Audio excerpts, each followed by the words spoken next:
Hello and welcome back to Lab 52, a Dynasty Football podcast. I'm one of your hosts, the Tecmo Weave, joined again by my co-host Weapon X. Once again, this is not Dynasty advice. This is Dynasty Insight. Weapon X, you and I talked about that. We like that. This is Dynasty Insight, isn't it? Oh yeah, for sure, man. Anytime you talk dynasty football and you're going through the draft and startups, and you're just giving your insight on how you see these picks going. And I think there's a lot of obviously there's tons and tons of shows out there, but you give your best insight based on the information you have at hand. 100%. If you want all the analytics and the statistics, there's other shows for that. We're just giving you our take on things from real players, real trades, uh, real participation in the fantasy community, and hopefully helping anyone that's listening to make the best choice they can to have the best team possible. Um, and today we're going to cover a recent startup I was a part of, and the startup draft. This is a 12-team league. It's a PPR, tight end premium, Superflex league, start 10. Uh, to my knowledge, it's pretty standard for what a lot of players are looking for nowadays. You got that extra point 0.5 points for the tight end reception, a slight bump in yardage, um, just 1 point PPR for running backs and wide receivers and 4 point touchdowns for the quarterback. So that's pretty standard. And we're not going to go over every pick from every round. We may name some of them off. We may actually name them all off, but we're not going to cover every player. We don't have the time for that. And it's really about a question of in a real draft, where are these players going? And here's some insight, not advice. So, um, we'll start with the first round here, and this just took place. Looks like it started on April 7th, and it ended last week. So this is at this point it's a couple weeks old. But other than that, Giants and Bengals trade, not a whole lot has changed. Did you see that Giants and Bengals trade? The Yeah, yeah, Dexter was it Dexter Lawrence for a top 10 pick? yes, I did see that. Um, That's a big trade. Absolutely, I know the Bengals lost Henderson, so they came right back and got Dexter Lawrence, an absolute tremendous addition to their defensive line. But yeah, that was a huge trade. You don't see them too often in the top 10 like that. But that was an interesting trade. It was really fun to see it. Yeah, it scares me a bit for I mean, yes, if you have Jackson Dart, you want him to get some more weapons, but I hate to see one of the top rookie wide receivers go there and automatically plays second fiddle to Malik Neighbors. It really you're just automatically going into a situation where your ceiling is capped. And that really would kind of douse some of the excitement, I think, for that rookie landing spot. That's if they pick a wide receiver. I mean, maybe it's a slightly more of an arrow up for Jackson Dart. Yeah, 100%. It'll be really, really interesting to see what they do. Now they have two picks now in the top 10. So this is a huge, huge draft for them in the future of their team. So I know a lot of people are, crossing their fingers for Scatterbo, hoping Jeremiah Love either goes before or the Giants pass up on him. It's going to be exciting. We're only a few days here from the draft, and it's always a big, big time in Dynasty. A lot of player values go up, go down, and some panic can start to be driven in through the Dynasty leagues. But it's exciting. It's going to be a really, really fun draft as it always is. Absolutely, absolutely. Well, this draft from the startup that we were in or that I was in, it started like most draft startups start, and I still feel like he's not. He shouldn't be the number one pick. It's Josh Allen. Josh Allen goes as the 1-1. I feel like if you're taking a quarterback there, why isn't it Drake May? Um, and I mean, maybe that's a good to hear your feeling on that. Now this is, the second time in the last month or so I've seen Josh Allen goes number one. People seem to think like, oh, he's a young guy. This is gonna keep going forever. Rushing quarterbacks, you don't see them run forever.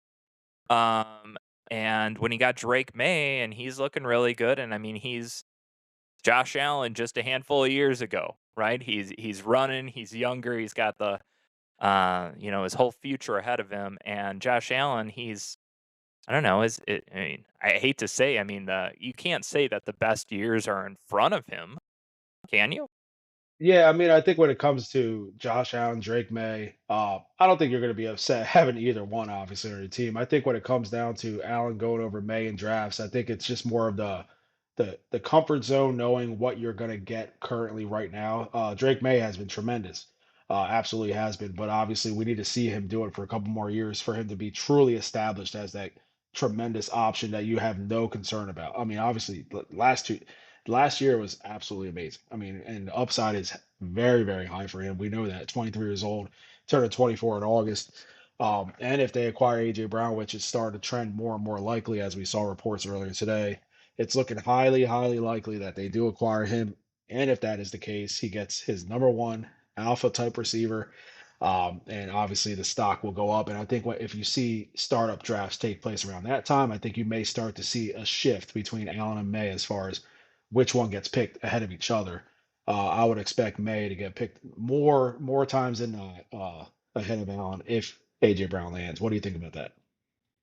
I think that's fair. That's fair. I mean, I guess I'm sort of already reading the tea leaves that it should have already been time for Drake May to go first.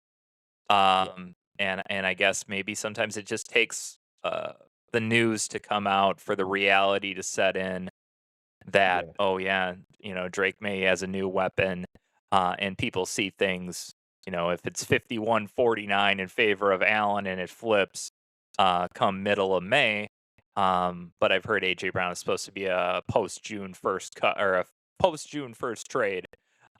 So okay, these trades that are going to start to hit in the middle of June, early July, maybe it flips at that point. yeah. Um, I'd be Abs- doing it now though. That's just for me. I prioritize age Oh yeah, in oh a yeah. startup. Yeah, I completely understand that reasoning, and I think a lot of people are thinking that way as well. Um, I think when there is the one position you can not worry as much about a quarterback entering their 30s. I mean, a player entering their 30s is the quarterback position just because of how much longer they're usually able to play. But like you said, Allen's style of play can lend to breaking down, but he is a bigger player, and he's usually the one not taking the brunt of those hits. The other receiving end is taking those hits. But again, it just really comes down to how comfortable you are with Allen the next 2 to 3 years. How if do you think he still has more upside to come? I mean, he's been absolutely amazing. I mean, he's finishes within the top four year after year. So I think that's why if someone picks him over May, it's more of just having that comfort knowing this is what I got and this is what he's been doing recently, and I don't really have to worry about it right now. I think that's fair. That's fair. And I guess in all fairness, maybe Josh Allen is the safer pick. He's a safer pick, but your ceiling could maybe be a little bit higher going into the future with Drake May. Yeah, for sure. But yeah, One more thing, uh, in a super flex league, obviously quarterback values are elevated out, and when you have Drake May at the age he is compared to Josh Allen, if Drake May has another very solid year, he's in the top five of quarterbacks now. Trade value, you always have to think about that. Allen's value will not be any higher, I think, than it is currently. May's value can reach Allen's and exceed it if he has a tremendous year. So you think about that too. If you're drafting May ahead of Allen, you have an asset that's going to possibly continue to raise in value as the next couple years go on. exactly, exactly. Yeah, you want to have a little bit of room for growth. Um, but yeah, I guess we'll see how things play out over the next month to 2 months, and we'll see if our predictions are right. Uh, barring or dependent upon that AJ Brown trade. All right, the rest of the first round. At 103, we had Bijan Robinson. At 104, we got Jameer Gibbs. 105, we got Jackson Smith and Jigba. 106, Jamar Chase. 107, Jaden Daniels. 108, Puka Nakua. 109, and I remember when this was on the clock, you and I talked about it. Trey McBride, This is a tight end premium league, and for reference, he was the fourth highest scoring player in this format last year. So that provides a bit of context to things why Trey McBride would go 109. 110, you got Malik Neighbors, 111, Lamar Jackson, and rounding out the first round, you got Brock Bowers at 112. Is there one pick in there that stands out to you that you want to cover? Yeah, I think a lot of it's standard. The running backs, the receivers, they're going there usually when we see these drafts. But I think you touched on Trey McBride there. Not that it's a bad pick. You mentioned the amount of points he had in this format. Obviously, if he's number four overall in this type of format, it's obviously you're gonna really be thinking hard about taking him at that spot. I just think it's always hard to take a tight end at 109. I feel it just feels like you're drafting him specifically at his ceiling, and I don't know. I mean, we just saw him have quite possibly the best season he's going to have in his entire career. And then I see other players in this first round that they haven't had that type of season where they can actually get a little higher overall in the next couple of years. They could reach a ceiling that they haven't reached yet. Um, I don't dislike having Trey McBride on my team. Obviously, I just think there could have been a little more value to be had at that pick, and he could have possibly got him. I mean, obviously with Brock Bowers going at 112, I don't know how much longer he would have lasted if he didn't take him here, but I think you build your roster and you feel better if you have a cornerstone receiver, maybe a quarterback there, and then maybe get a tight end in the second round. But if you are going to take a tight end in the first round, it's clear as day it's going to be Bowers and McBride, no one else. There is no other discussion to be had. It's those two guys. But I would say I would feel not as comfortable with McBride at 109, just because I don't know how much more you can get outside of what he got last year. And I think your team construction just feels better and it looks better if you start at a different position. I tend to agree with that. I mean, I'm just glancing at the stats here. 126 receptions, 1,239 yards, 11 touchdowns, and almost 170 targets. Um, we're supposed to assume Jacoby Brissett's going to replicate this, or you're right. Somehow he's going to exceed this in his age 27 season. He'll be turning 27 near the end of November. Um, you're right. This is about drafting someone at their ceiling. Um, and while I get it, the tight end pool is somewhat shallow for elite talent. If you're going to do this, and I'm a little bit more surprised that people didn't look at Brock Bowers and say, well, at least he's a lot younger. Um, and his situation is, equally as bad as Trey McBride's is this year. So we can assume he'll be heavily targeted in the offense, and he should put up this elite season, and I'll have this positional advantage. Um, I don't know. I mean, I don't hate the pick. I guess I'll have to see how these teams do. But in this draft, the top tight ends went off the board really fast, and as as we move throughout most of this draft here, and it's a 23 round draft, so we'll do our best to only kind of hit some more of the highlights and move on. Um, you'll see that the tight ends went really fast. There were teams specifically targeting tight ends only. So I guess in that sense, this was a smart move, but um, it is a player at their ceiling. It's also a good reminder, know your scoring format. Don't just listen to the show or look at the rankings because all of those things can vary. Whether the default for a website is point 0.5 PPR, it's not taking into account your tight end premium.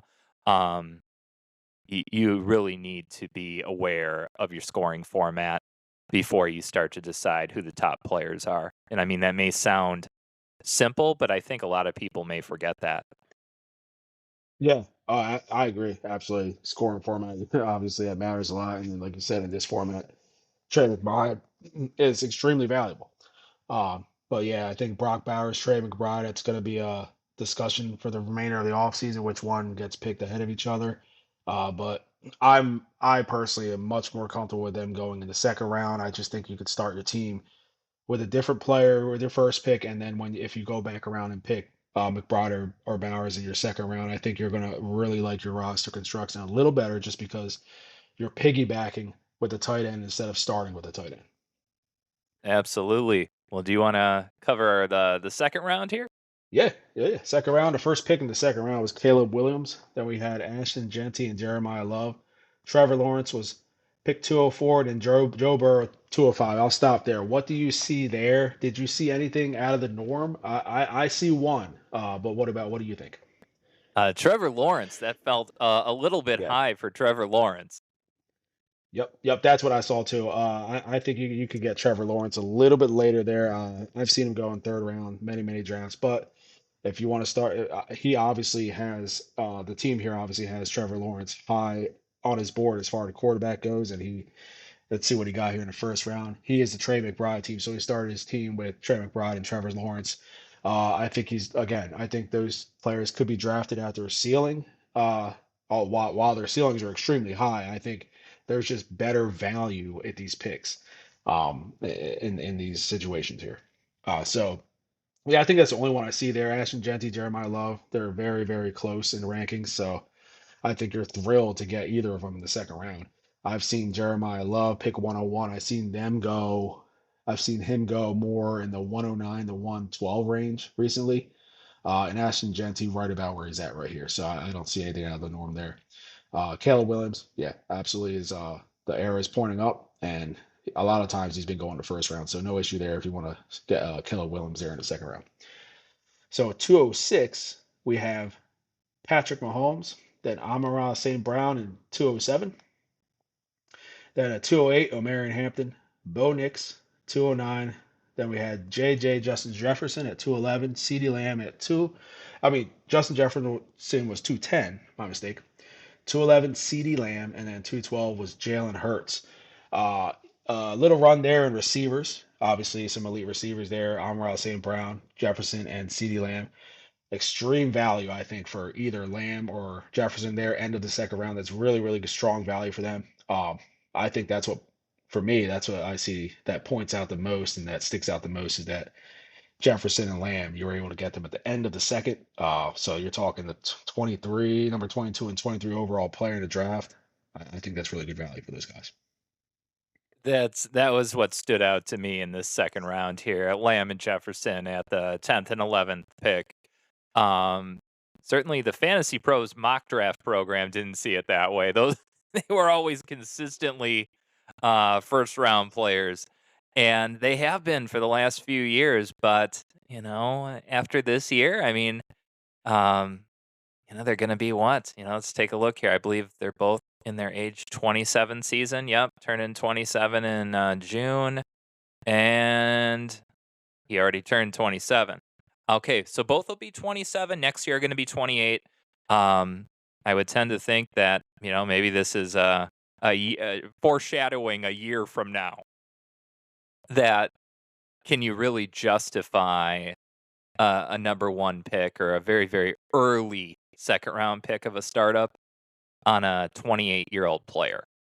I don't think you can. I don't really care who they are.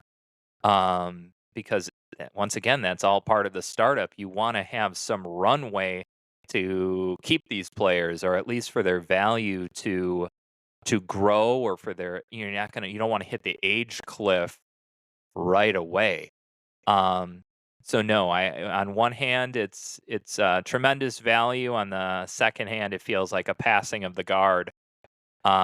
That these two kind of cornerstone players have now fallen into the late second. But I'm sure this may not be a reflection of other startups.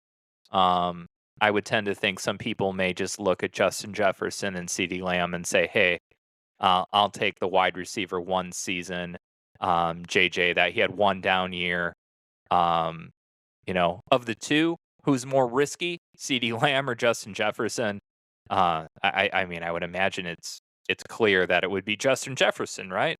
If you had to pick one of the two here, and you have You have that pick. Which older wide receiver are you going to take, Justin Jefferson or C.D. Lamb? Yeah, I mean, risk wise, yeah, Jefferson just because of quarterback situation with Dallas, we know who the quarterback is, and we don't have to be concerned about that at all. I just think, oh man, I just think the body of work with Justin Jefferson. I think with one down year, um, if we've said it before, if Justin Jefferson even gets average QB play from whoever it is this year, assuming it's going to be Kyler Murray. Even if it's average, I think we're gonna see Jefferson bounce back. I just think we will, and I think with CeeDee Lamb on the other hand, he is starting to land in his spot in a lot of startup drafts. I've noticed. I know the one we were in a few weeks back, he was more of a later second round pick as well. Justin Jefferson I think has been going much earlier than what I've seen here. I would say earlier in the second round, maybe in the 202 to 205 range. I've been seeing him a lot. So I think based on, relative to the other startups that I've been seeing, I think this is decent value for him. More risk on the Jefferson side, but I think the body of work, I'm betting on Justin Jefferson if he just gets average QB play. Yeah, and he doesn't have to compete with most likely George Pickens. We'll Yeah, assume yeah. that Jerry works out something with George, and it's a okay.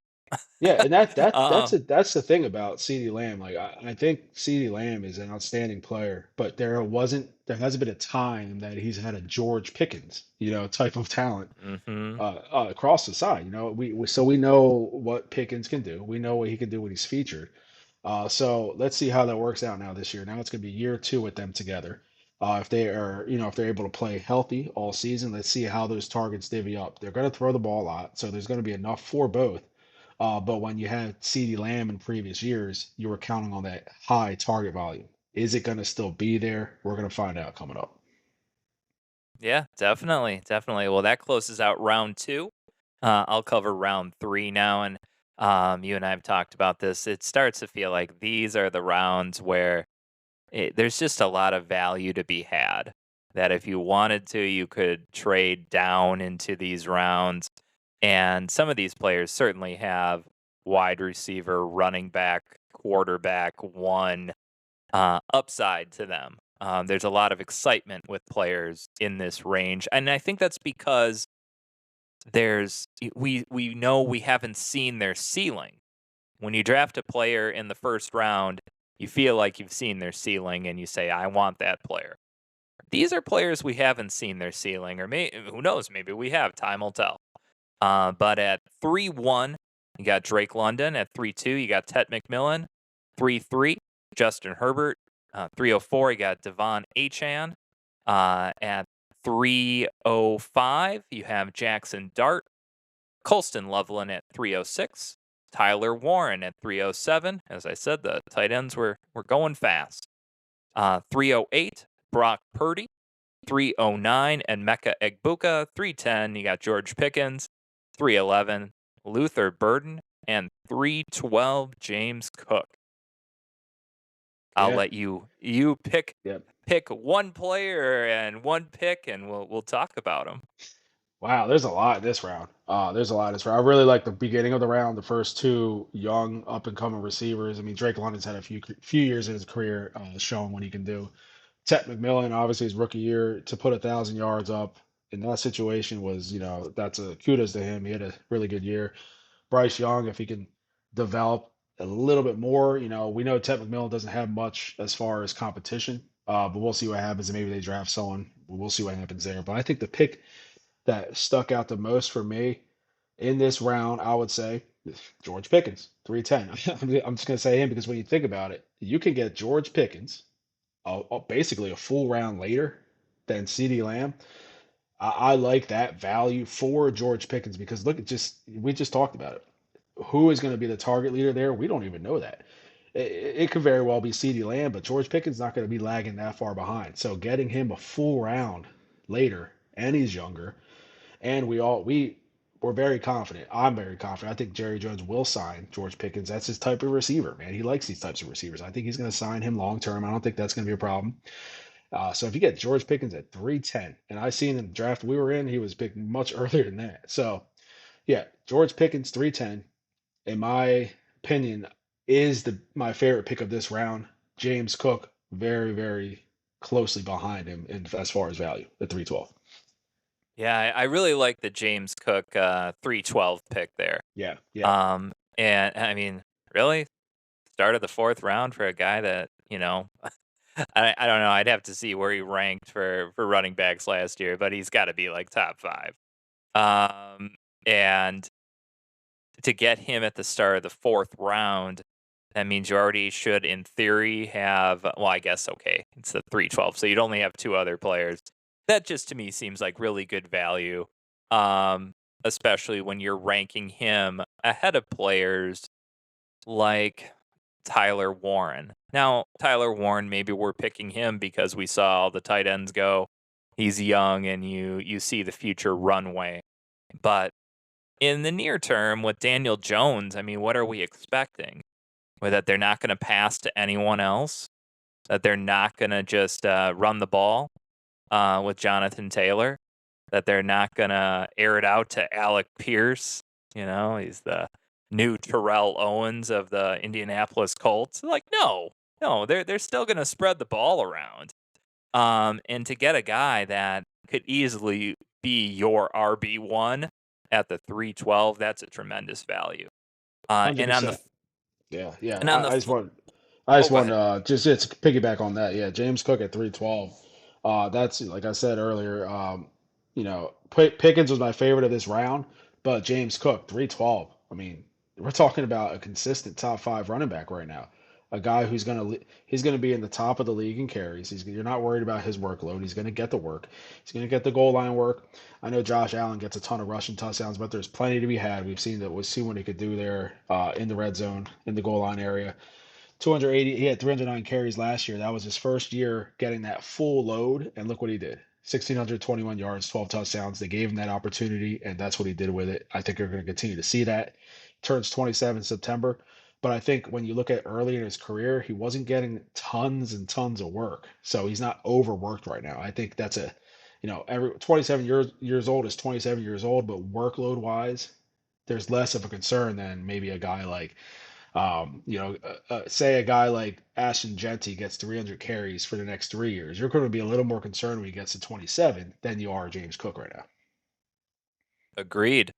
Agreed. And on the flip side in this round, while I'm as excited about anyone about Luther Burden and his opportunity that he's going to have to shine in Chicago this year, but I don't know. That's just, and I get it. People go into drafts with different attitudes, right? I'm gonna punt this year, and I'm just gonna draft back, and I'm gonna take guys with high upside, or I'm only gonna draft rookies, or I'm gonna draft all vets. I want to be competitive right away.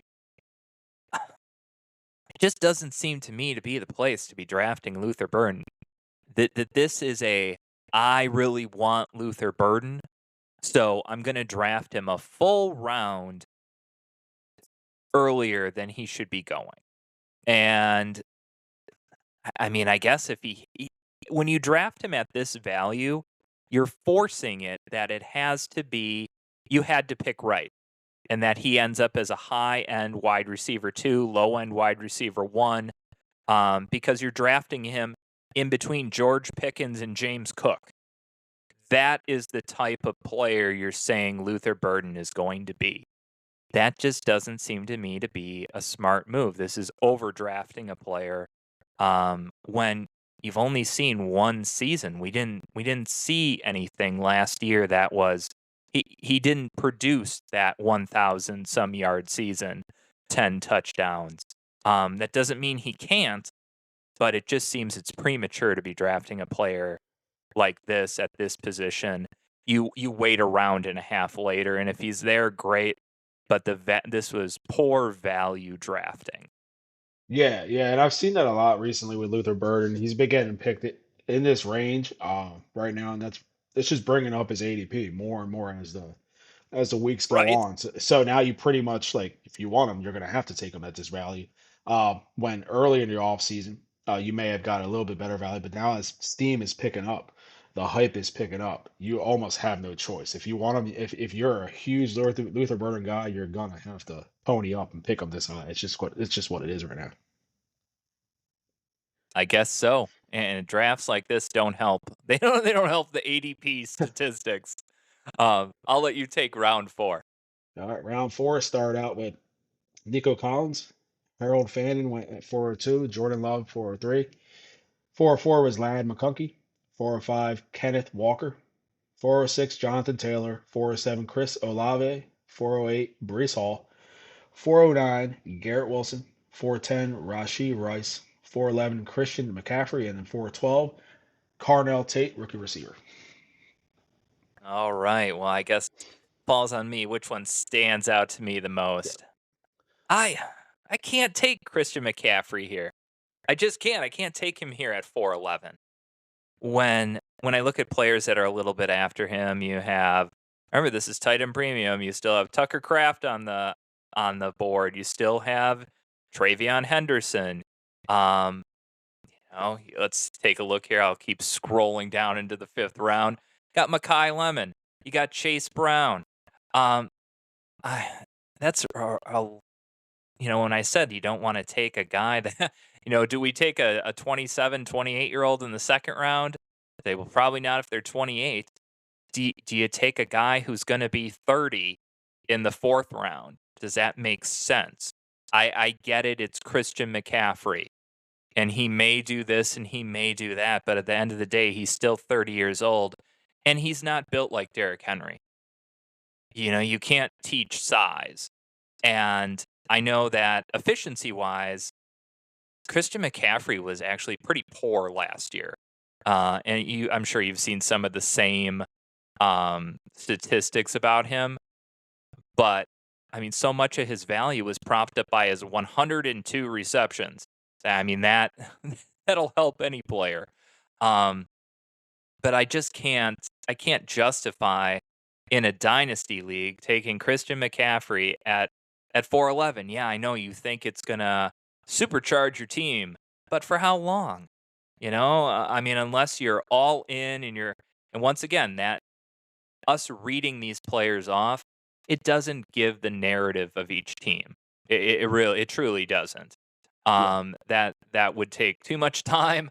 So we're really just looking at this based on value and the picks. Um, I just don't like the value here for Yeah. Christian McCaffrey. It would be like drafting Matthew Stafford in the 4th round. And you say, well, he's going to be a top 5 quarterback. He might be a top 3 quarterback. I can draft him in the 3rd round. I don't care if he's only going to play a year or two, but you wouldn't do that. So why are we doing that with Christian McCaffrey? Yeah. Yeah, I mean, the value, I don't love the value, like you said. I understand. I understand why someone would want to do it. Just for the sake of this conversation, I think I did go through the players that he picked. First round, he picked Lamar Jackson. In the second round, he got Ashton Genty. Third round, he got Tet McMillan. So I don't know. Maybe his thinking here in round four was to possibly get a veteran, productive player to go along with his young core. At the young core, he has a receiver, running back. Maybe he just wants to insulate that production and go for a run here. I mean, that's a really good start production wise in the first four picks. He has an absolutely tremendously productive team off the bat. But it is a risky pick when you're getting him in the fourth round. I think the fifth round is more where he's been settling. I mean, this is end of fourth, so it's not out of the norm. I mean, it's not crazy to see him picked here. I don't love the value that much. But yeah, I mean, Christian McCaffrey, will he be the outlier Derrick Henry type player where he can give you 3 more years at this level? If he does, this is going to look like a really good pick because the team he has already. I mean, this is only 4 picks in, but the team he has, this could be a strong player for his team right now. But yeah, Christian McCaffrey, like you said, his production obviously was buoyed big time by the receptions. His efficiency was not good, and I saw a lot of games. Christian McCaffrey, I saw a lot of him, a lot of his rushing attempts, and it just didn't seem like he had that burst. Like the burst that he had early in his career, it was very noticeable. And the long runs he would break off, absolutely ridiculous. He just didn't have that this year. Whether it was it the blocking, was it he just didn't he doesn't have that initial burst as he did earlier. I don't know. I don't know. I wouldn't say that necessarily because he definitely has, and when he's receiving the ball. But yeah, that's he's a player that's definitely very much debated as far as where he should go. Yeah, yeah, value wise, I would say right now, just based on his ADP, it's a wash. It's not like way higher than he normally is. It's a little bit. It's a couple spots higher than what I'm seeing draft wise, startup draft wise. But yeah, I mean, I just think when you can insulate your production with a guy like that, I think that it makes sense in that sense. Yeah, it's not a move I would make. Yeah, yeah, But looking how much time we got left here, I got 30. We're at 35 minutes right now, so you got about 25 minutes. Considering this was a 23 round draft, I think realistically, do you really do any of the listeners care who's getting picked at round 19? I don't think so. So I think we should set a goal. Let's try to get to round 15. yep, Go through round 15 because of the two drafts, the one I was in with you and this one. Seems to me once you get around round 15, it's not as exciting. Things start to slow down, but there's value to be had. So with the next 10 rounds, let's just try to pick one topic. If I read them off, you pick the topic. If you read them off, I'll pick the topic. And then that way, I think we can get through the next 10 rounds um, by the time we hit about an hour.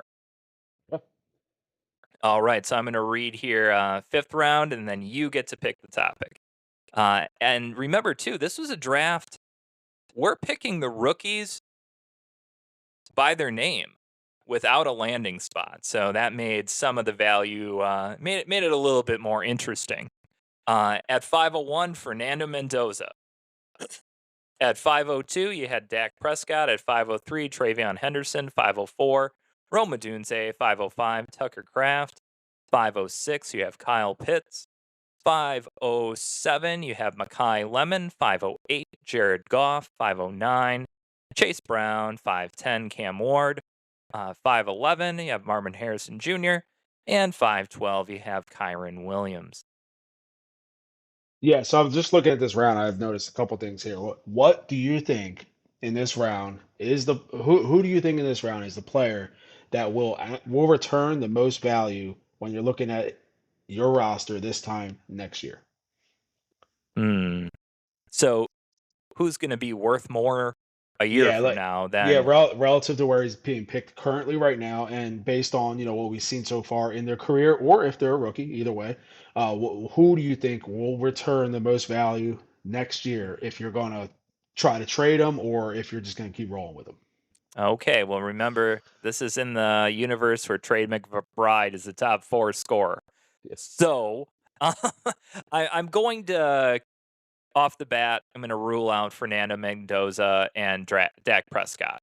And Rome Odunze, that's not a bet I would want to make that he's obviously going to be the guy. Makai Lemon, we don't know where he's going to be. Jared Goff, same thing. Cam Ward, no. I guess I would have to say between Kyron Williams, Travion Henderson,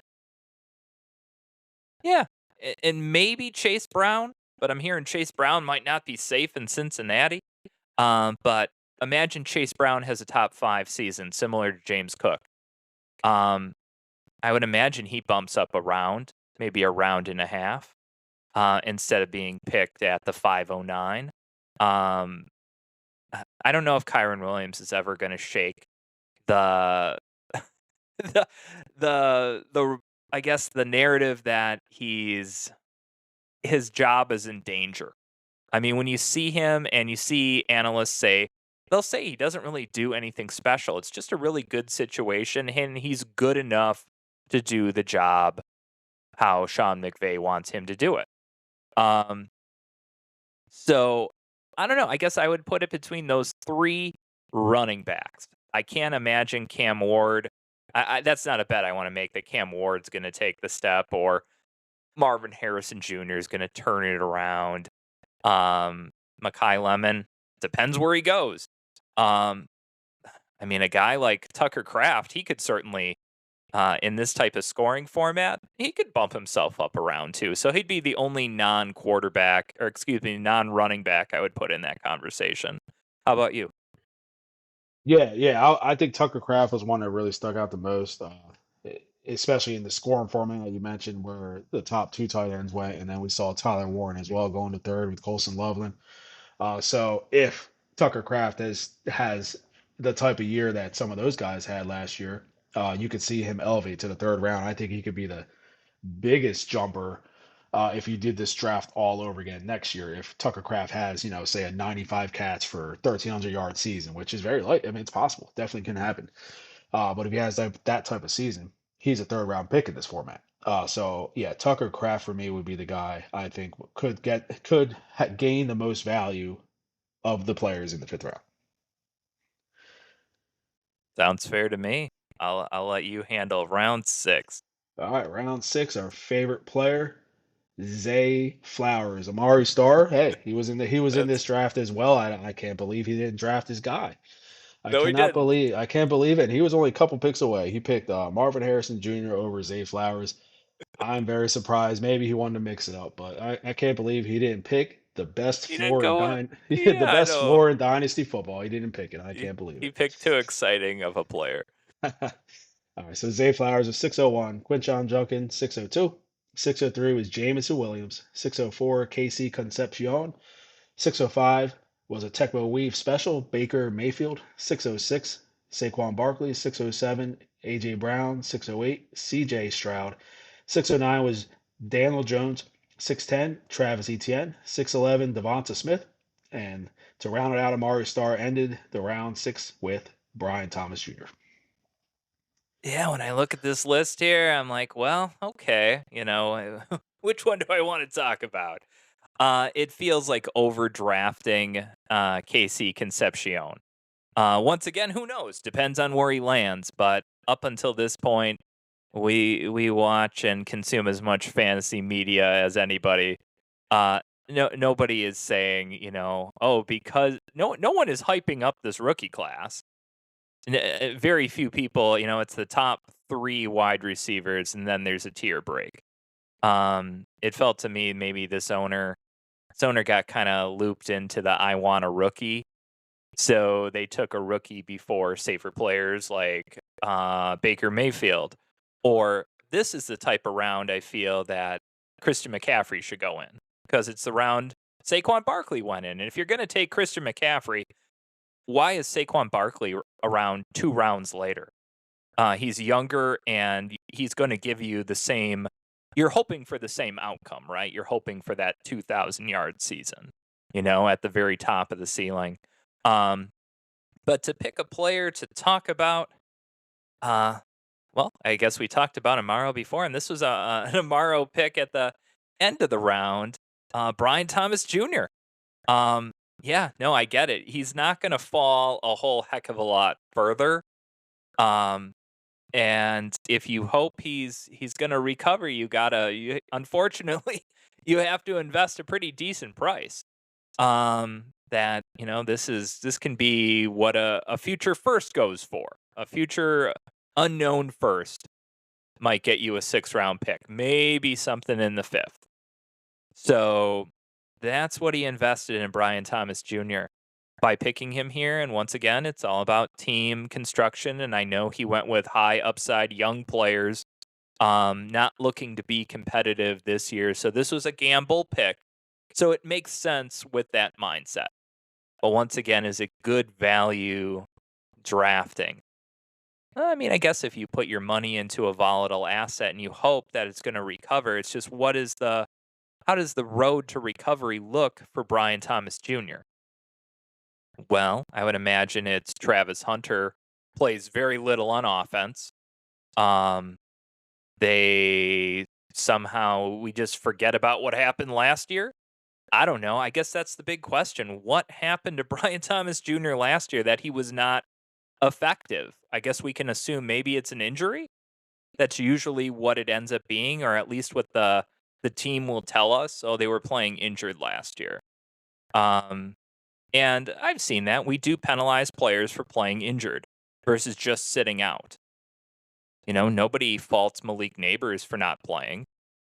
But but if he went out there and played poorly all year and they're like, "Well, he just tore his ACL," and, people would say, "Well, we would be more disappointed if you played injured than just not playing at all." Um, I don't know, that's the only pick that kinda stood out to me in this round. That and, Saquon Barkley. I like where Saquon Barkley was taken, I think that's appropriate. 4th round for CMC, not appropriate. And if you need to do those types of picks, they should have been flipped. Barkley should have been in the 4th, and CMC should have been in the 6th. Yeah, yeah. I mean, when you look at Barkley going to pick 606, yeah, 100%. They shouldn't be that far apart in any draft. So yeah, incredible value for Saquon Barkley, and honestly, I think BTJ at pick 612, I don't mind that value as well. If you're banking on a bounce back, I mean, his ADP currently is 44, and that's way lower than he was heading into last year. So obviously his ADP has dropped. This is DLF ADP. It has dropped a ton, but I mean, we're talking about a guy is still only 23 years old. He's had very down year. It was very confusing. Obviously, it's confusing. There's a lot of things that are going against him right now, but I don't mind that value. The end of the 6th round. It's not. I don't feel like that burns you. I don't really think it does. And there's one other pick, the pick right before him. I really like Devonta Smith at 6'11. I mean, that's outstanding. That's outstanding value for Devonta Smith, especially if AJ Brown is if he gets traded. I mean, Devonta Smith, the number one receiver in Philadelphia, that's an incredible value for him at 6'11, and he is a productive receiver as it is. We don't have to wonder if he's going to be productive. He is already. But now he's got a chance to be a little more consistent with his target volume expected to go up if he is the number one. So I like Smith there at 6'11. Yeah, I like it too. I like it too, and, once AJ Brown gets traded, it'll be too late. Then the cat's Yeah. out of the bag, so, if you think it's gonna happen and you're not scared off because I think Devontae Smith is gonna be, what, 28 this year? Yeah. And you're okay with having 2 2 years maybe? Maybe it's 3. Um, you're okay with that and that, he's gonna get phased out for the new player, whoever that is at that time. If you're okay with that 2-year window and you feel like you wanna have an elite wide receiver 1 on their team, in a good offense, it certainly isn't, who else are you gonna get in the 7th round? Or excuse me, the the late 6th round. But, moving on to the 7th round, we got, at 701, I got Bucky Irving, 702, Sam Laporta, 703, Jordan Tyson, 704, Javonte Williams, 705, Sam Darnold, 706, Kyler Murray, 707, T. Higgins, 708, you got Kenyon Sadiq, 709, Tyler Shuck. So I guess we had a run on quarterbacks this round. 710, you got Jalen Warren, or excuse me, Jalen Waddle. 7-11, got Malik Willis, and 7-12, you have Josh Jacobs. What sticks out to you? Who do you want to talk about in round 7? I mean, it's really what, like you just mentioned, it's really the run on quarterbacks that I see here, and that's out of necessity. I think you're going to see that sometimes in these leagues. But other than that, I think the one guy that sticks out the most to me, probably T Higgins. T Higgins at 707. I think as far as a guy he's not the most exciting player to have on your team, but he's also as a wide receiver two, or I'm assuming this team maybe his wide receiver three. I mean, that's not a bad pick. That's not a pick in round say the middle of round 7. A guy who's going to get targets. He's playing alongside Jamar Chase. He has an elite quarterback on his team. Looking right here, I know he's not young anymore. He just turned 27, so he's entering his age 27 season. So that's not terrible. Obviously, he's not the model of health, but when he's on the field, round 7 pick, it's not a bad pick. I don't think that's a bad selection there. I think T. Higgins could return some value there in the middle of round 7. Definitely not where I see him in some ADPs. I wouldn't draft him around 4 or 5, which is where I've seen earlier in the offseason. But round 7, yeah, that's a safe spot for him. Yeah, I think that's true. I don't have any reason to contest that. And As a FYI, we got about 10 minutes if we're going to hit our 1 hour deadline for the show, where we try to keep it within an hour to make it an easy listen. So I'm not sure if we're going to get to round 15, but we're going to get through some of at least the first 10 rounds. Those are your Yeah, starters, right? This is a yeah, start 10 league. 100%. I Um, think yeah, the goal should be to get through round 10, which is definitely possible here. So I'll just start round 8. I'll start round 8 here. 801, Aronde Gadsden. 802 was Omar Cooper Jr. 803, Cam Scatabo. 804 was Jake Ferguson. 805, Bryce Young. 806, Denzel Boston. 807, Derrick Henry. 808, Alec Pierce. 809, Wandell Robinson. 810, DJ Moore. 811, Zach Charbonnet. 812, Jordan Addison.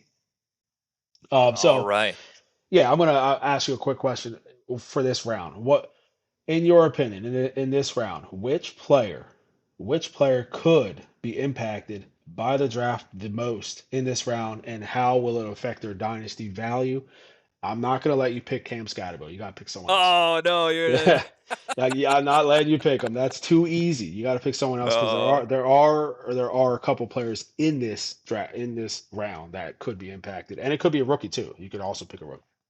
oh, okay. I thought it was going to be like the dynasty advice where, No. yes, this week you do want to start Bijan Robinson. If you have No. him, you got to start him this week. Yeah, no, All right. Who? you're not getting the softball Cam Scotto question. No way. Everyone's heard that question millions of times already by now. Okay, who's going to be most impacted by the draft? And it's not Cam Scadaboo and Jordan Love eclipsing him and making him what I heard they call him. He's the new Tyrone Tracy. That's exactly what he would be. He'd be the new Tyrone Tracy on the same team. Um, yeah, I guess I would say the only player that has a kind of a prominent role, or we're imagining a prominent role, or when you're drafting them, which is still relatively high, it's got to be Zach Charbonnet. NFL, it's what have you done for me lately? And we know they're going to draft someone. They're gonna draft someone to fill in for the departure of Kenneth Walker. And Zach Charbonnet coming off an injury. And that's imagining somehow he starts the year. I heard that he's not going to start the year. They're hoping he comes back sometime during the year. This is how players lose their jobs. And all of a sudden, say he comes back week 7, and it takes him till week 11 before he's in game shape. And they go out and they get Mike Washington. I don't know. I'm just picking a random guy. And all of a sudden, he just ignites in that offense. Zach Charbonnet's value it goes in the gutter. And Seattle goes, we're going to go with what's working. We're not going to rush the injured player back. We don't want him to be like Jonathan Brooks and get injured again. That's the player I would say that would be most impacted potentially by the draft. Yeah, I'm comfortable with that. That people think right now I'm just going to hang on to Zach Charbonnet. It'll be cool. His job is safe. It'll be like the injury didn't happen. No, you can have a rookie come in and play like Bucky Irvin did a couple years ago, and all of a sudden you're old hat. Nobody remembers you.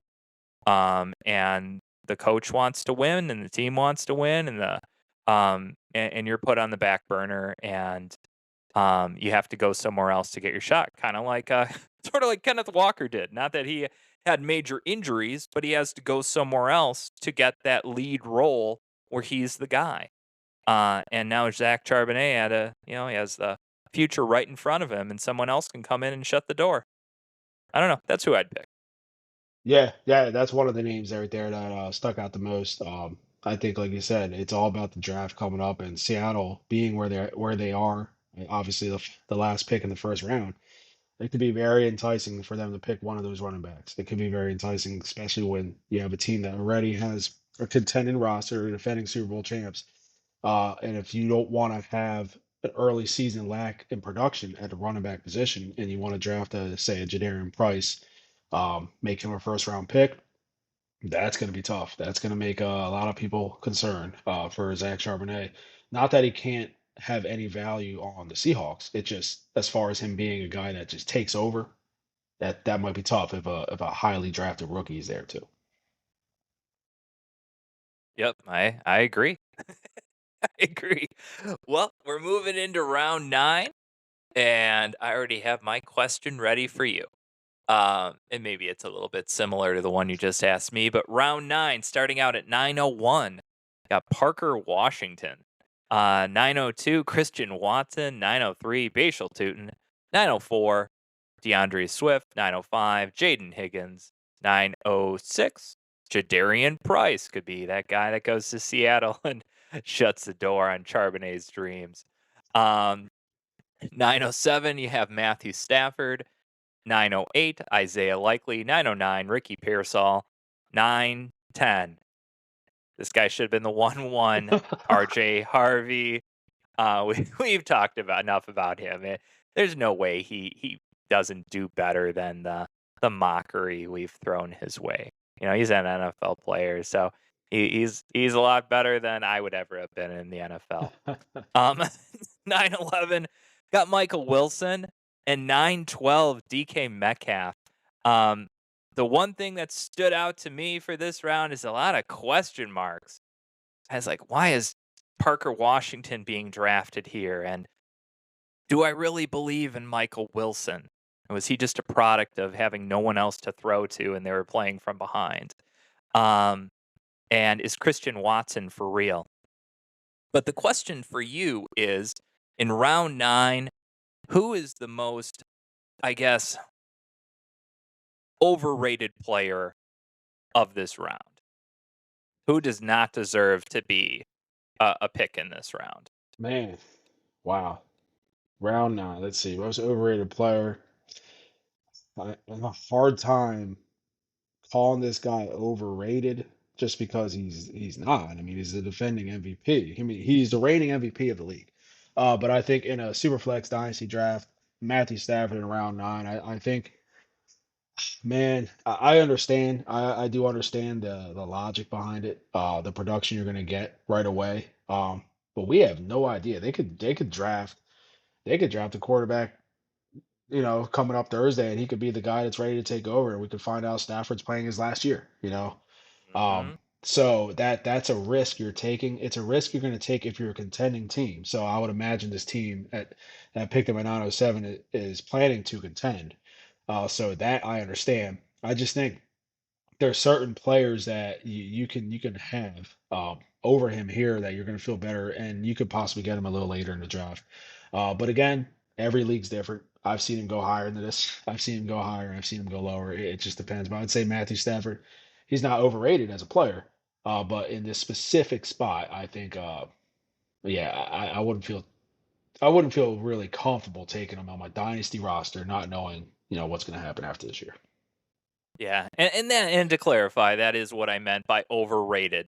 Okay. That this is the rating. That, okay, Yeah. Matthew Stafford, he's worth the 907 in a startup.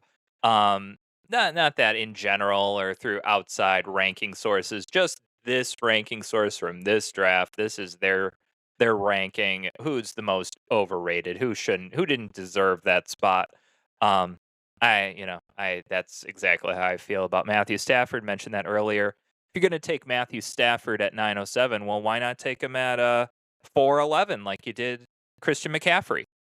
Yeah. It's the same type of logic, and if it doesn't apply at 411, it shouldn't apply at 907 because in this type of scoring format, it's made to be a balanced format Yep. that you see quarterbacks, running backs, tight ends, wide receivers. When you're the top of your position, you're gonna all somewhat score relative to the other players. Um, and I don't have a problem with going after Matthew Stafford, but when you take what should be a good draft strategy, oh, I'm gonna get a quarterback that's a veteran later, and then you turn it into I'm gonna prioritize getting Matthew Stafford for 1 year. Uh, I don't like that. I don't like that. Sometimes your plan it falls apart and you have to pivot. This seemed like they were targeting Matthew Stafford specifically here for that reason. And, I guess I would have rather just pick a quarterback a little bit sooner. And if someone like Matthew Stafford falls to you at a better spot, you're okay with that. Yeah, Um, yeah, yeah. I mean, I'm just taking a quick peek right now at the DLF ADP. He's at 192. yeah, So obviously, you're not going to get him at 192 in a lot of drafts. We know teams are going to draft him higher just because he is very productive. But man, I just think you can. If the draft went based on where their true values are at, yeah, you're not going to have to take him at round 9. no, no. Well, I guess you get to close us out here for round 10. All right, round 10 here. We will close this out. Pick 1001 was Kyle Monangai. Yeah, 1002 Chig Okonkwo. 1003 George Kittle. 1004 Brenton Strange. 1005 Dalton Kincaid. So there we go. We got 4 straight tight ends picked here around 10. 1006 David Montgomery. 1007 Eli Stowers, another tight end. 1008 Rico Dowdle. 1009 AJ Barner. 1010 Josh Downs. 1011 Xavier Worthy. And 1012 Matthew Golden. So while going through this list of players, um, my question would be, what what what player do you think here in this round, or what players do you think um, have the chance to be the most productive this year on their team? Most productive just 1 year. Yeah, 1 year. Because if you think about round 10 players, you're starting to get to the range where a lot of them may be like a handcuff running back, or Hmm. you may get like an upside player who hasn't done anything yet but has upside, or you might get a productive veteran type player. Who do you think in this round 10, you're entering 2026 season, who are you plugging into your lineup with the most confidence? Okay. Well, I would say it comes down to three players, and I'll just kind of be doing a processing it out loud here. Now, George Kittle, I've heard that it's possible he's back, or maybe just misses a few games to start the year. And in this type of format, to get a George Kittle in the 10th round, that's a decent pick.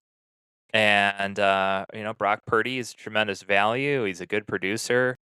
Um, so I'm liking George Kittle, but David Montgomery as well. Um, I'm assuming Houston, well, they're not getting Jeremiah Love, so it doesn't really matter who else they pick up. But they could be a team to go after a Jadarian Price or one of the other running backs that's out there. Um, but assuming David Montgomery, he's not too old. He's shown to be decent. It's all a question of that Houston offensive line.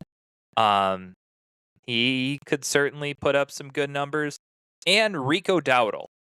I mean, he just had some explosive games last year, and I'm not worried about Jalen Warren. I am worried if Aaron Rodgers isn't there, and all of a sudden it's Will Howard, or they just throw Ty Simpson to the Wolves because they can't get anybody else, and then they say, "Well, okay, let's hope the rest of the team just somehow makes it work."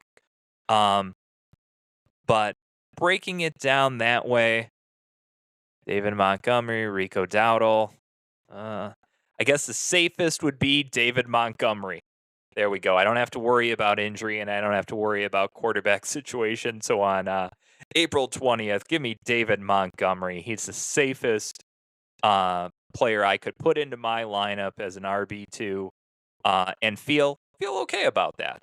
Anecdotally, you and I have talked behind the scenes. I have the 1-1 in a certain league, and I've been shopping it, and I received a bad trade offer.